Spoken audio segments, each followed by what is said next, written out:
I get sick of fashion all the time. Why? It's just too intense, it's too much, it's too many collections.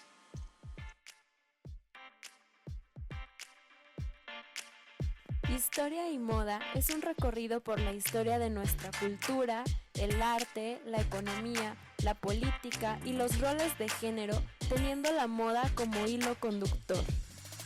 Este es un viaje para los curiosos, los apasionados, los detractores y todos los que quieran conocer el origen de los grandes sucesos y las pequeñas cosas que han tejido nuestra sociedad. Somos Diana y Ceci y te acompañaremos en este apasionante viaje. Bienvenido, comenzamos. Buen día a todas y todos, estamos muy contentas de que nos acompañen en este nuevo episodio. Otra vez me acompaña Diana Villate. Hola, estoy muy contenta de acompañarlos nuevamente y les doy la bienvenida a este nuevo episodio. La verdad es que nos quedamos muy picadas con la idea de hablar sobre la moda representada en las obras de arte. Es un tema que da para mucho y pues aquí Diana Villate es la experta en este tema. En el episodio 11 hablamos de algunas obras del Renacimiento y ahora nos trasladamos al siglo XVII cuando el barroco está en su máximo esplendor. Sí, Diana, hoy vamos a hablar de uno de los artistas españoles más representativos del barroco español y considerado uno de los máximos exponentes de la pintura española y maestro de la pintura universal, el único e inigualable Diego Rodríguez de Silva y Velázquez, o solo Diego Velázquez para los amigos. Pasó sus primeros años en Sevilla, donde desarrolló un estilo naturalista de iluminación claroscuro más conocida como tenebrista, por influencia de Caravaggio. A los 24 años se trasladó a Madrid, donde fue nombrado pintor del rey Felipe IV y 4 años después fue ascendido a pintor de cámara. Este cargo es uno de los más importantes entre los pintores de la corte y a esta labor se dedicó el resto de su vida. Su trabajo consistía en pintar retratos del rey y de toda su familia, así como otros cuadros destinados a decorar las mansiones reales. Su presencia en la corte le permitió estudiar la colección real de pintura que, junto con las enseñanzas de su primer viaje a Italia, donde conoció tanto la pintura antigua como la que se hacía en su tiempo, fueron influencias determinantes para evolucionar a un estilo de gran luminosidad con pinceladas rápidas y sueltas, y en su madurez, que es a partir de 1631, pinta con estas técnicas grandes obras como la Redención de Breda. Este cuadro nos da ya señales del inicio de la decadencia de la monarquía española, que es el argumento principal sobre el cual centraremos este episodio. Lo vemos por la diferencia de prendas que distinguen a un bando del otro. En el centro a la derecha, el general español lleva un cuello sencillo de encaje, ropa negra, botas hasta la rodilla. El vencido, que está a la izquierda, en cambio, viste de manera moderna para ese tiempo. Botas cortas en embudo, balona de encaje y los puños haciendo juego. Más adelante vamos a ampliar este tema del vestuario, pero quédense con estos elementos en la mente para luego retomarlos. Velázquez, a través de su pintura, nos ha dejado un amplio repertorio de la manera de vestir de los hombres y mujeres de su tiempo. Conocemos la moda española, los cambios en el vestir y como consecuencia las diferentes figuras humanas según estos cambios en los años en los que trabajó Velázquez. La moda española en este periodo es genuinamente española, valga la redundancia, a pesar de las influencias exteriores que siempre existieron y que inevitablemente se adaptaban de forma rápida a los ideales estéticos y formales del país que las acogía, borrando a veces de la memoria su lugar de procedencia. España, en cuanto a moda se refiere, en el siglo XVII, uno de los siglos más atractivos de la moda española, podemos decir que viajó en solitario, a diferencia del resto de Europa que siguió fielmente las modas de la corte de Versailles, muy distinta desde el punto de vista conceptual y estético al español. Pero quizá un aspecto que ha pasado por alto muchos estudiosos de las obras de arte sea la importancia de la indumentaria presente en casi todas las manifestaciones artísticas en las que aparece representado el ser humano. En ellas, el vestido colabora a dar significado al cuerpo del retratado, lo implica en un tema al tiempo que lo contextualiza en una época. La obra de Velázquez es también un referente documental de primera mano de la moral del siglo XVII. Podríamos decir que es el mejor reportero gráfico de la época. Nos ha dejado toda esa moda cortesana que es la que marca el tono en España. Y en su última década, el estilo de Velázquez se hizo más esquemático y abocetado. Lo que se refiere a abocetado es que su pincelada era muchísimo más suelta, rápida y donde predomina un poco más el gesto. Además, alcanzó un dominio extraordinario de la luz. A este periodo pertenecen sus dos últimas obras maestras, Las Meninas y Las Hilanderas. Las Meninas es un cuadro que es majestuoso por sí mismo, no solo por los magníficos detalles y secretos que hay dentro de él, sino por su imponente tamaño. La obra mide 318 centímetros por 276 centímetros y en la actualidad se puede encontrar en el Museo del Prado en Madrid. Les recomiendo que si van a Madrid se den una pasadita por este increíble museo. Tiene una variedad increíble de obras y claro, para que vean en vivo y en directo esta bellísima obra. Cuando tuve la oportunidad de ir a verla, me sobrecogió muchísimo la verdad, porque es una obra de tan maravilloso maestro y poder casi sentir solo con la mirada esas pinceladas y el manejo que tiene de la luz es espectacular. Es de verdad una experiencia increíble para aquellos quienes amamos el arte. Y bueno, a mí literalmente se me aguaron los ojos al verla, es que es espectacular. Adentrándonos en materia, Las Meninas, como se le conoce a esta obra desde el siglo XIX, o La familia de Felipe IV, se considera la obra maestra del pintor del siglo de oro español Diego Velázquez. Esta corresponde al último periodo estilístico del artista, el de plena madurez. Es una pintura realizada al óleo sobre un lienzo de grandes dimensiones formado por 3 bandas de telas cosidas verticalmente, donde las figuras situadas en primer plano se representan a tamaño natural. Es una de las obras de mayor tamaño de Velázquez y en la que puso un mayor empeño para crear una composición a la vez compleja y creíble que transmitía la sensación de vida y realidad al mismo tiempo en que encerraba una densa red de significados. Las Meninas tiene un significado inmediato, accesible a cualquier espectador. Es un retrato de grupo realizado en un espacio concreto y protagonizado por personajes identificables que llevan a cabo acciones comprensibles. Sus valores estéticos son también evidentes. Su escenario es uno de los espacios más creíbles que nos ha dejado la pintura occidental. Su composición aúna la unidad con la variedad. Los detalles de extraordinaria belleza se reparten por toda la superficie pictórica. Y el pintor ha dado un paso decisivo en el camino hacia el ilusionismo, que fue una de las metas de la pintura europea en la Edad Moderna, pues ha ido más allá de la transmisión del parecido y ha buscado con éxito la representación de la vida o la animación. Pero como es habitual en Velázquez, en esta escena en la que la infanta y los servidores irrumpen, lo que hace ante la aparición de los reyes, subyace numerosos significados que pertenecen a campos de la experiencia diferente y que lo convierte en una de las obras maestras de la pintura occidental, que ha sido objeto de una mayor cantidad y variedad de interpretaciones. Repasemos los 11 personajes que aparecen ante nosotros. De izquierda a derecha tenemos al artista que se halla enfrente de un gran lienzo. Velázquez viste al uso cortesano, es decir, de negro y con golilla. Felipe IV era muy sencillo en su atavío y queda por descontado recalcar que del rey para abajo todos vestían de manera semejante. El negro fue implantado en la corte desde los tiempos de Felipe II, siendo considerado símbolo inequívoco de elegancia y sobriedad. El llamado ala de cuervo se extraía de un árbol americano llamado palo de Campeche y proporcionaba a los tejidos un color intenso. En Europa se denominó negro español. Su precio era alto y estaba muy cotizado. Además, el tema central es el retrato de la infanta Margarita de Austria, colocada en el primer plano rodeada por sus sirvientes, las meninas. Esta palabra, las meninas, es una voz portuguesa que aludía a las jóvenes familias nobles encargadas de atender a la reina y las infantas en la corte española. Estas damas son María Agustina de Sarmiento, que le ofrece un cántaro con agua, e Isabel de Velasco. Detengámonos en sus vestidos. Lucen un sayo o vestido muy ceñido que aplasta el pecho con mangas acuchilladas por las que se asoma la camisa. Tiene también una balona, que es este cuello de encaje como que cae hacia abajo, y una basquiña, que es la falda que va a cubrir el guardainfante.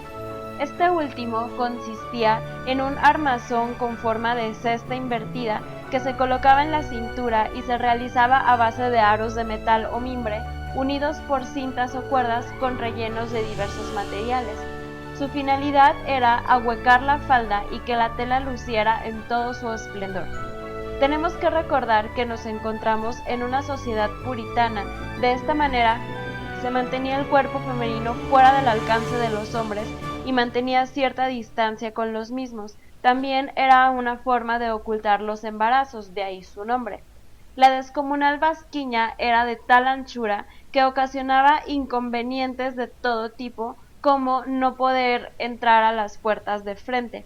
El peinado tenía mucho protagonismo, ya que la cabeza debía guardar un tamaño acorde con la falda para que no pareciera absurdamente pequeña, y por eso se ensanchó por medio de pelucas y postizos que se colocaban mediante alambres adornándose con flores, plumas y joyas.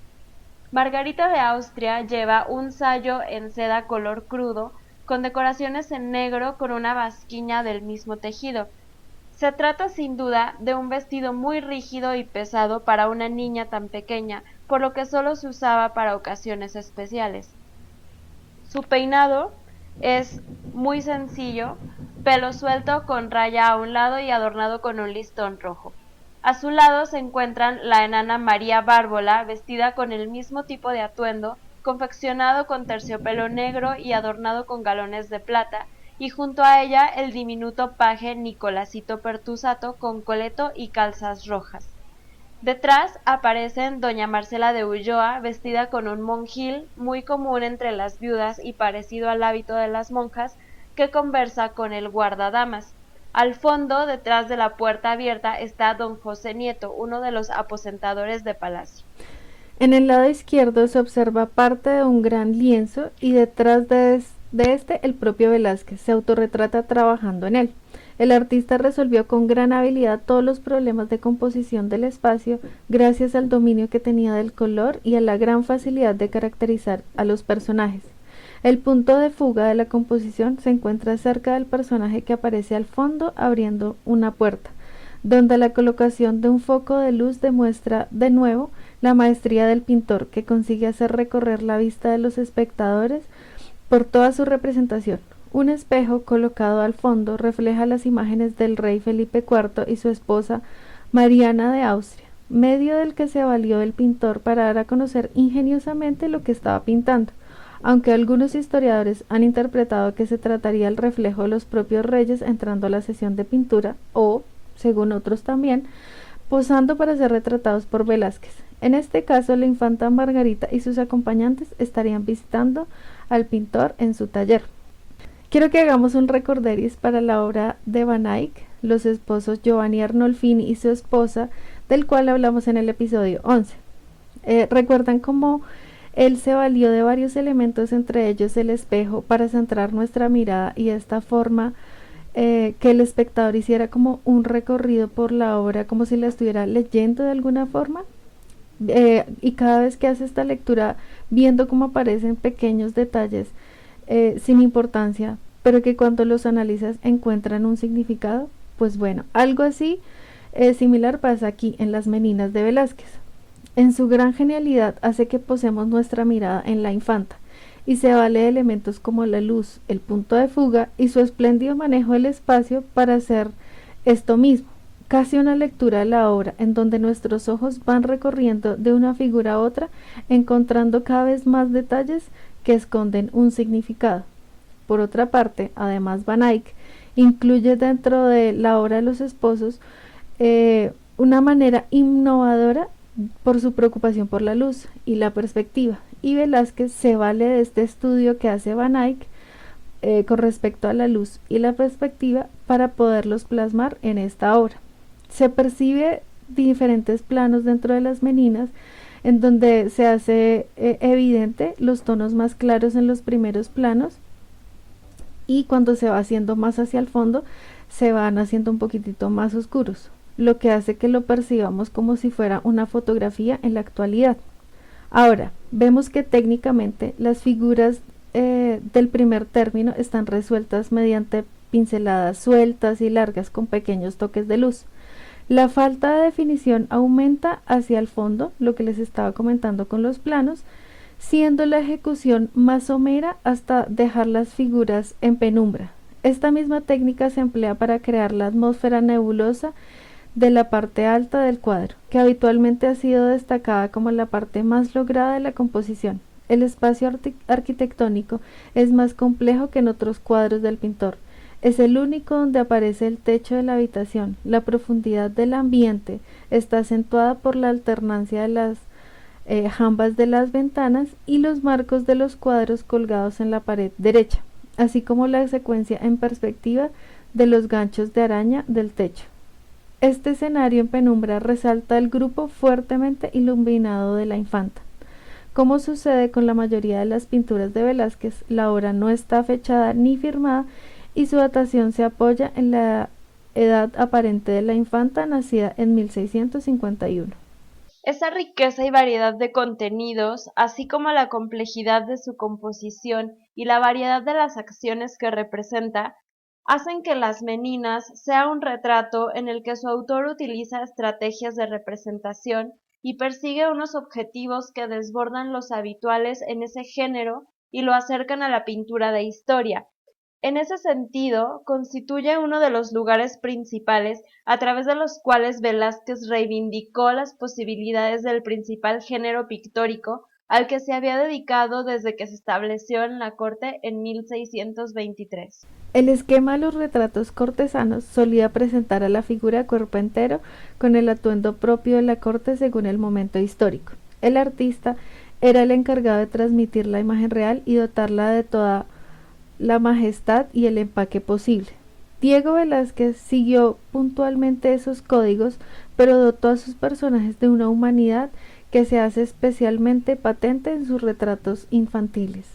La moda en España se inicia sin apenas cambios estilísticos con respecto al siglo anterior. La moda cortesana del siglo XVI se mantuvo prácticamente hasta la subida al trono de Felipe IV en 1621, quien inmediatamente lanzó una disposición para controlar el gasto excesivo que se hacía en el vestir.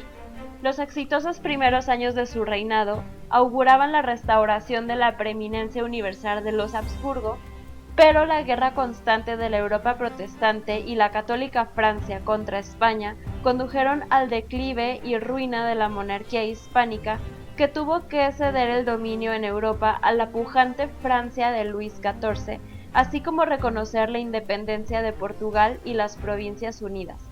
En el retrato de Velázquez de Felipe IV vemos ya los cambios que éste hizo para evitar que el país cayera en bancarrota. Usa bragas como las venecianas, chaleco con picadillos sobre el farseto o jubón. En 1623 prohibió el uso de la gorguera porque los miembros de la corte gastaban muchísimo dinero en ellas. En su lugar se llevó un cuello de lino apoyado en el soporte de la gorguera llamado golilla. Desaparecieron también los puños de encaje a juego y se usaban solo volteados. Con estos nuevos cuellos empezamos a ver el pelo más largo. En 1600 se introdujeron los zapatos de cuero con un poco de tacón. La vestimenta ya no estaba ligada a la corte de Felipe II. Al mismo tiempo que se apostó por la sobriedad en el uso de accesorios, la moda femenina se vuelve extravagante e incluso grotesca. Aquí podemos interpretarlo como cuando alguien entra en un periodo de crisis, no quiere mostrarlo, entonces de cierta forma muestra lo opuesto para que no se vea que están entrando en estas dificultades. La parte del busto es muy alargada, se borda en plata y ya no en oro, con el cuello plisado y ya no con gorguera. El peinado, que tal vez sea una peluca, lleva una estructura de hilo de hierro de donde caen caireles a candelabro adornados con flores y plumas. A pesar de la importancia que la moda había tenido en el siglo XVI, la moda es muy interesada, por así decirlo, y siempre va a ir de la mano de los más poderosos. España en el siglo XVI es una potencia y lógicamente la moda va a ir de la mano del más aliado. En toda Europa se visten a la española. Por el siglo XVII no se inicia tan próspero desde el punto de vista económico, político ni territorial, y España va perdiendo importancia a la par que Francia, desde luego, va despuntando en el panorama europeo, y claramente la moda francesa va a ser la que impere en todas las cortes europeas, un lugar al que a España de alguna manera le va a costar renunciar y acoger esa moda francesa. El contraste de esta moda española detenida en el tiempo podemos verla en las representaciones en pintura y tapices de Charles Le Brun, del encuentro de Luis XIV y María Teresa de Austria, hija de Felipe IV de España, en declive. Hace un último intento de levantarse por medio de este matrimonio. La parte española está vestida todavía con el verdugado, ropa, etc. Además, que los franceses ya están vestidos a la última moda, la francesa. Aún así, a pesar de que la moda francesa se impulsó en toda Europa durante el periodo de Carlos II, el traje a la española sigue siendo identificado por todo el mundo con sus característicos color negro, cuello de golilla y su tendencia a la austeridad. Este traje es lo que le valió a los españoles ser considerados como serios y distantes y poseedores de cierto porte impuesto por el mismo traje, que contribuyó perfectamente a todo ese protocolo que predica la corte de los Austrias, a mantener unos movimientos lentos y sosegados, porque cuando alguien se ponía una golilla difícilmente podía mover la cabeza con libertad, con lo cual vemos que colaboraba perfectamente en dar esa imagen erguida, esa cabeza un tanto levantada, y también los trajes tan ajustados controlaban los movimientos, y esos movimientos controlados se plasman en los retratos. Felipe IV tuvo a su servicio a uno de los mejores pintores de la historia, no gustando que otro artista le retratara. Por sus pinceles, los de Velázquez, pasó toda la familia real española, que se convirtió en inmortal gracias al legado del genial maestro sevillano. Pero como lo comentamos antes, Velázquez no se limitó a los retratos de la corte, sino que también exploró géneros como la mitología y el retrato costumbrista. Los inventarios de las colecciones reales que registran los cuadros de Velázquez no mencionan a las hilanderas hasta 1772, en que se le cita en el palacio como procedente del Buen Retiro y bajo el título de La fábrica de tapices. Esta, junto a Las Meninas, es la obra más compleja jamás realizada por el artista, tanto así que ha sido objeto de variadas interpretaciones a lo largo de la historia, desde sencillas visiones que valoran lo estético, que consideran la escena como parte de un taller de costura en un palacio, hasta complicadas versiones que incluyen mitología y simbolismo oculto. Las hilanderas es una obra que pertenece al estilo tardío de Velázquez. La técnica del borrón que vemos en la rueca, en la anciana, esta idea de movimiento que tiene el cuadro, que parece que se está trabajando allí.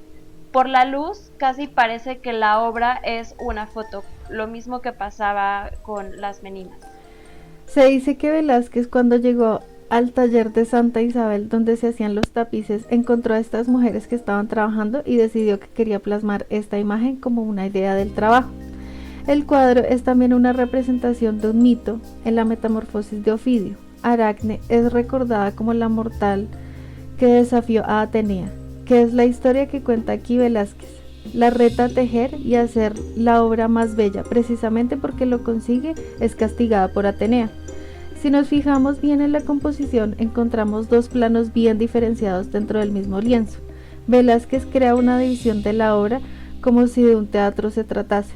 En el primer plano podemos ver un día normal en una fábrica de tapices. A la izquierda, un velo rojo introduce la escena donde nos encontramos a 5 hilanderas. Se colocan formando un círculo de izquierda a derecha. Vemos una anciana que gira una rueca situada delante de ella mientras habla con una mujer más joven que está de pie. Una mujer más atrás en la penumbra que mira al suelo con un gato enfrente y una joven junto al ayudante. Las 5 mujeres llevan vestimentas de clase media baja y la estancia carece de decoración. Podemos interpretar a dos de estos personajes como la diosa Atenea, que está figurada como una anciana, y Aracne, la mortal, que desafía a Atenea, y tras ella se abre un arco que da a otra instancia en la segunda escena. En este plano de fondo encontramos a tres jóvenes con ricas vestimentas que observan cómo Atenea, vestida con armadura, castiga a Aracne por un tapiz que está atrás de ella colgado. En el tapiz aparece una escena del rapto de Europa por parte de Zeus. El círculo social al que pertenecen no es el mismo que el de las hilanderas. Diego Velázquez explora así también la metapintura. A pesar de que en primer plano vemos una escena cotidiana, el fondo del cuadro es el que reserva la auténtica esencia del mismo. Velázquez establece un diálogo entre pintores de la corona mostrando no solo respeto, sino sobre todo admiración. Se habla de metapintura cuando nos encontramos con un cuadro en el que hay representado otro o varios cuadros. Sin embargo, es mucho más que eso. La imagen dentro de otra imagen no es solo la repetición de una de ellas. La imagen continente alberga la realidad de la contenida. Hay una razón perfectamente válida por la que Velázquez representó esta escena en el fondo. En el año 1636, el maestro flamenco Peter Paul Rubens debía atender a la petición del rey Felipe IV de decorar la torre de la Parada, y uno de los cuadros que le había encargado era, en efecto, el de Palas y Aracne. Desgraciadamente, la torre de la Parada fue destruida en casi su totalidad en el incendio de 1714, ocasionado por las tropas austriacas durante la Guerra de Sucesión Española. Lo que sí se conservó, afortunadamente, es el boceto de Rubens. El estudio de Rubens representa un momento mucho más violento, justo al instante en el que Atenea va a convertir a la joven en una araña. El tapiz que Aracne justo ha finalizado reside a la derecha de la composición. Rubens no solo pintó el rapto de Europa, como bien relata la fábula, sino que reprodujo la obra del maestro Tiziano, El rapto de Europa, creado en 1560. En su composición, Rubens cita a Tiziano. Años más tarde, Velázquez cita a Rubens y a su vez a Tiziano. Los tres fueron empleados por la corona española. Al maestro Rubens se le encargó la decoración de la Torre de la Parada en el 1636. Velázquez fue nombrado como el maestro Tiziano en 1533 pintor de cámara, el máximo título al que un artista en esa época podía aspirar. Lo que estos maestros lograron cuando incluyeron el cuadro de su predecesor en el suyo fue establecer un diálogo entre maestros. Todas esas obras o bien se conservarían en el Escorial o en la Torre de la Parada en el caso de Rubens, y ambos lugares no solo son frecuentados por la familia real, sino también por toda la corte española. Como maestros, mirarían la obra de sus predecesores y no solo se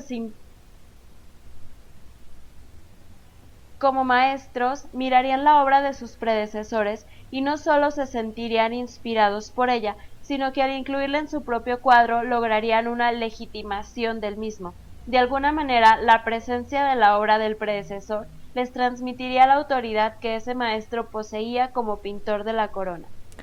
Y bueno, volviendo un poquito a la obra, nuestra vista se deja guiar de izquierda a derecha gracias a las caras y las partes desnudas del cuerpo de las mujeres, como a la pierna de la segunda hilandera, que la luz ilumina levemente desde la izquierda. La luz del primer plano es menos intensa, ya que no es tan necesaria, y además ayuda a dar mayor importancia al fondo. Las figuras del plano de fondo son más suaves que las del primer plano, pero aún así distinguimos los detalles.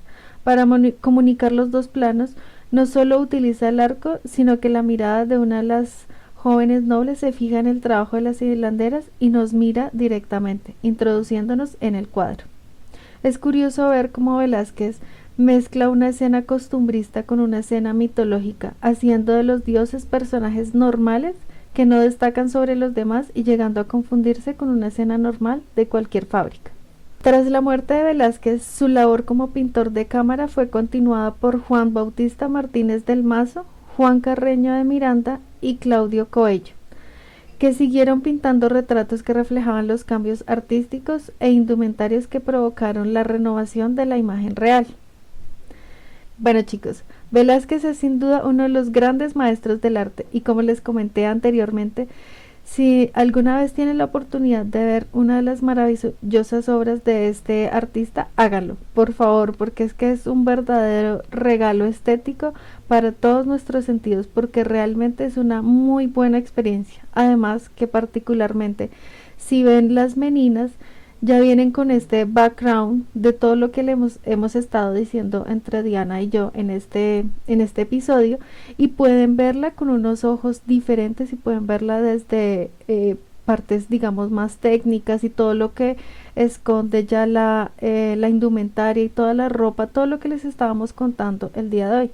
Pero también es importante que ustedes como espectadores la miren desde su propio contexto, que también se inspiren para poder hacer una lectura personal, porque digamos que eso también es importante a la hora de ver una obra de arte, no solo verla desde su contexto histórico y todas las cosas que nos está contando, sino que se permita también sentirla y vivirla de una manera personal, porque eso hace parte de lo que quiere transmitir el artista, que uno como espectador pueda darle un significado propio. Y bueno, pues agradecerle a Diana que me haya invitado nuevamente a participar con ustedes en este episodio. Realmente es algo que disfruto mucho, que me ha gustado mucho acompañarlos. Bueno, y siempre es muy emocionante estar en estos episodios, así que claro que sí, volvería porque esta es una de mis pasiones. Muchas gracias a ti, Diana. Me parece que este ha sido un tema muy intenso. Me parece súper importante que podamos identificar, en este caso, cómo los retratos nos muestran la moda y esta moda nos muestra la situación política que están viviendo los países. Como lo comentamos, España era la que ponía la moda y esto influía a toda Europa, pero cuando empieza su declive, es Francia la que impone la moda y esto imponer la moda significa que ellos son la nueva potencia y cuando España tiene que empezar a adoptar la moda de Francia es en cierta forma un reconocer que ya no tienen ellos el dominio, que ya no son la primera potencia. Entonces es súper interesante poder leer estos mensajes también. Hemos recibido comentarios en Instagram en que nos dicen, te faltó mencionar este detalle y este otro, y es cierto, hay tanto que decir del contexto, las técnicas, los símbolos, las interpretaciones de estos cuadros y de tantos artistas y temáticas, pero pues no nos cabe todo en un solo episodio. Pero, sin embargo, esperamos que se hayan dado una buena empapada de arte, moda e historia con lo que pudimos resumirles hoy y así un episodio a la vez ir aprendiendo juntos y conectando los puntos de este enredadero de hilos que es nuestra historia. Me gustaría recordarles que tenemos un curso online que amplía al 200% todo lo que comentamos aquí. Pueden escribirnos por DM a nuestro Instagram historia y moda_ para más información y además ahí pueden encontrar material como líneas de tiempo, árboles genealógicos de todos los personajes de los que hablamos en este episodio, muchas referencias de libros y series, más chismes históricos, etc. Y en nuestro Instagram pueden ver todas las imágenes que estuvimos comentando aquí. Gracias, Diana, por acompañarnos una vez más y gracias a todas y todos por escucharnos. Si les gusta nuestro canal, por favor, compártanlo con sus familias, amigos, cortesanos, meninas, etc. Y vuelvan la próxima semana. Chao. Chao.